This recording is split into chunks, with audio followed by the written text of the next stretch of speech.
Talaga nakapagluto si Ate Girl ng french fries sa air fryer ay dyan na talaga yan araw-araw nagluluto. Dahil Sabado nga ngayon ay tanghali nga nagising yan si Ivana Alawi. Hoy, hindi kasi Ivana Alawi, hindi ka nagbibigay ng iPhone 10. Feeling si Ivana Alawi lang yan siya dahil sa suotan niya for today's video. Feeling niya napaka-sexy niya dyan sa suot niya ay kasukat naman niya yung rep.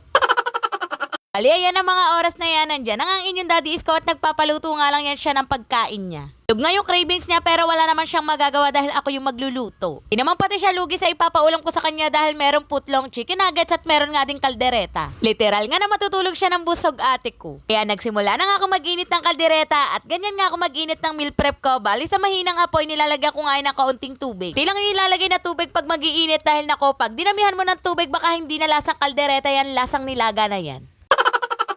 Pero kung mag-init ng kaldereta ay hinugasan ko nga lang yung kawali at dyan na nga din ako nagprito. Madami naman kami lutuan dito sa bahay pero dadami hugasin kaya wag kayong ano dyan. Huy, bakit nangaaway ka na naman? After ko magluto, ayan, inakyat ko na nga sa kwarto at talaga naman nawawala na lang ng kwenta yung mga lamesa namin sa baba. Alas yung nakikita na dyan nga kami kumakain na para ba mga anak mayaman nagbe-breakfast in bed.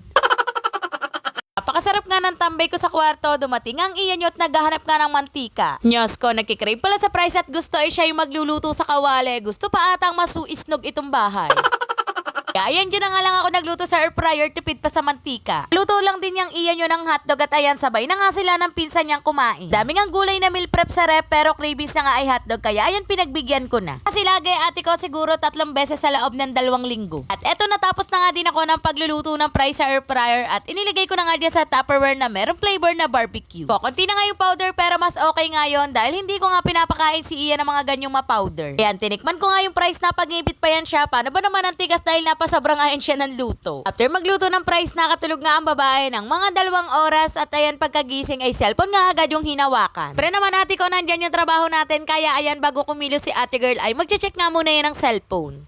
4:30 na nga ng mga oras na yan at ginising ko na nga rin ang inyong Daddy Isko dahil may pasok nga yan kahit Sabado. Rest day niya nga tuwing Sabado pero wala nga binigay at pinag-straight nga sila. After namin magchika-chika ni Daddy ng konti, ayan nagbukas na nga din ako ng kwarto at iyan nga yung bubungad sa atin yung napaka-cute naming si Teddy. Kung ano lagi binibaby siya at hindi talaga yan titigil ng pagtahol at pag-iyak hanggat hindi mo nga yan siya nilalapitan. Bako eto nagliligpit na ang iyan nyo. Sabi ko naman sa inyo kapag wala siyang pasok ay iyan nga yung time niya sa pagtulong sa gawaing bahay. Munod na nga din dito sa baba ang inyong Daddy Isko para nga makapagkape at kumain na. Natanong ko nga siya dyan kung anong gusto niyang ulam at prito nga yung cravings niya. Sabi ko naman sa inyo paborito nga niyan yung mga pritong pagkain. Kahit merong tinola, hamonado, ginataang gulay sa repe, yun talaga yung cravings niya yung mga prito. Nang mga oras nga lang niya na-realize na hindi ko nga siya pinagprito ng itlog nung umaga kaya ayun yung cravings niya sa binalot niya pritong itlog. Tawang-tawa pa nga ako dyan, sabi ko nga sa kanya ba't naalala niya pa nung umaga pa nga yun. Tapos sabi niya parang may hinahanap yung dila niya na lasa at yun nga yung pinapaprito niyang itlog.